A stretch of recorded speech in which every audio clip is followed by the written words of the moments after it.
Welcome back to a Master and Apprentice podcast. Doing another Boba Fett review. Yeah, try to keep honest to the reviews. Star Wars content, like it's easy content. I watched it right when it came out. Athens was a little bit more busy, so since you're a little bit fresher off of the watch, Athens, what do you think? I I thought it was an amazing episode, and I think it was kind of cool that you had one complaint last time. You're like, I wish that the episodes were a bit longer, 45 minutes to an hour rather than 30 minutes. And then this one came out to be like 50 to 55 minutes. That I thought that was Yeah, funny. I really like the backstory they gave on it. Like they didn't take the whole episode to drag it out and make everything take extremely long. They used a pretty sizable chunk of the episode to go back and show more context on how he got the Tusken Raiders, how he got their what's it called, their trust, and how he built that relationship. But it also showed that, oh, in the present day, yeah, the Hutts are trying to kill you. It showed a good bit of everything, and it was just a really good episode. I think really well made. Really. yeah. Before I go to the community and all of that, I completely agree. Like it was it was good. I enjoyed it. I thought it brought a lot of laughs, and there's a lot more funny parts to this one than I think the last episode. Which that was not a complaint. I didn't mind the seriousness, but I also liked the comedy. So that was a good addition to this episode. It was cool seeing the Huts, new character, new big characters. It's always fun to get new big characters, because then oh, now we have a new story, a Yeah, new lore to look out for. and And I promise with these new Huts, there's going to be a bunch of new Hut stories. And maybe I'm dumb, and maybe there is a bunch of Hut stories on these two twins, and I'm not even aware of it. Like, I love when they do that, when they bring those kind of characters in.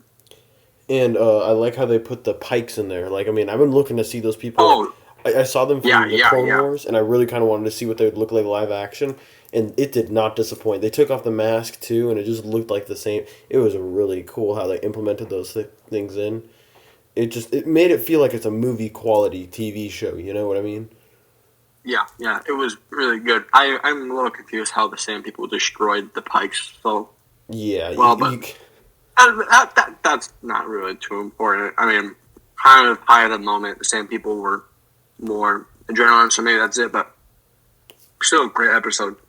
I listened to other Star Wars podcasts, a couple other, and apparently people are pretty divided on the first episode. And not like divided like Rise of Skywalker, like it's what the hell is going on divided, but like more of like just little things that don't make a lot of sense.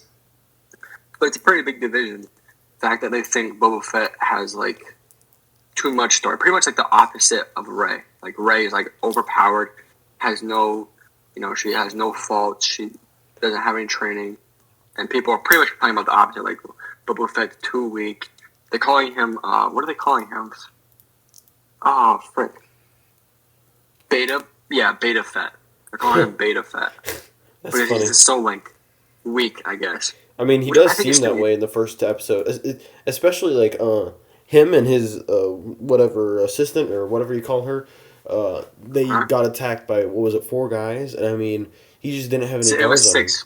Six Right, guys. but even then, I think Shan held her own pretty well. Oh, they But very much did hold their own, but it's just like he doesn't seem to be in power right now, is what I'd say. Like even though he is in power. yes, and that's fair. But you also have to understand.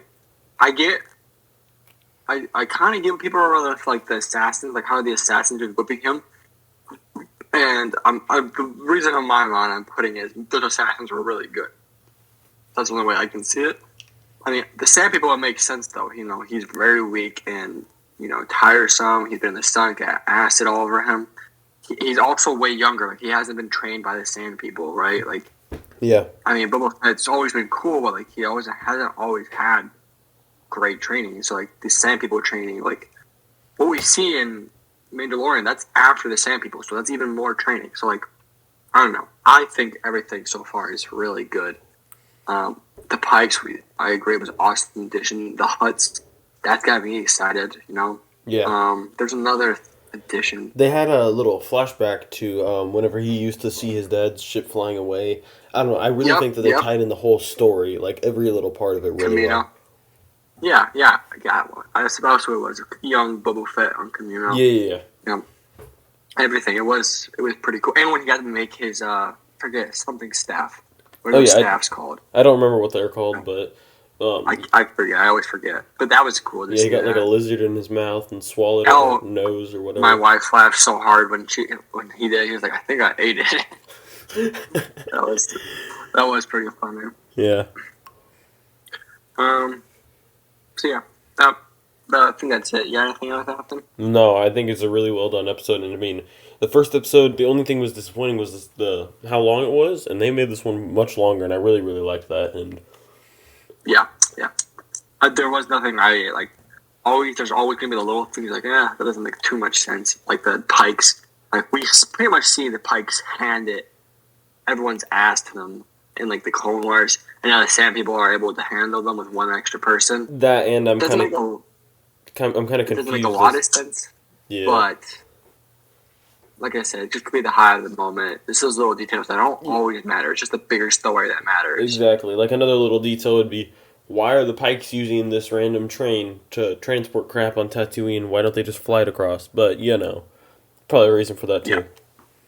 Or like the one of my biggest problems, not a biggest because I didn't even mention it, is why was there a stormtrooper in the Sarlacc pit? There was no stormtrooper Yeah. at the end of Return of the Jedi, not beginning of Return of the Jedi. It was just Jabba. But like, that's an easy fix in canon. Like, well, there was stormtroopers on Tatooine, so that could have happened at any point. True. Yeah. I don't know. Little things like that are like, but that doesn't make a lot of sense. Yeah, it could have That been doesn't like make it break this story. Yeah, it could have been like a greeting party from Vader. A couple stormtroopers came in, and then Jabba just immediately killed him. But Right. I mean, I don't know. it's one of those things that they have to cover the tracks of because it doesn't make complete sense in the moment. It's not something that's been explained in the past already. But it's not gonna like break the fabric of the universe. Oh, like, no. it's like you said, just cover their tracks. Like that doesn't make too much sense. But you can easily fix it with a one line in a novel somewhere. Like, all right, now that makes sense. Yeah. Like that's how those things are fixed. Besides that, anything else after? No, I think that's it. Hey, yeah, I think that's it. If you haven't already, go watch episode 2. And I don't know why I'm waiting till now to tell you this, but yeah, go watch episode 2 before watching this. Or if you haven't, I watched both episodes twice now, and there's even little details that you pick up on watching it a second time. But yeah, if you enjoyed this, hit that like and subscribe. Otherwise, I think that's it. Bye. Bye.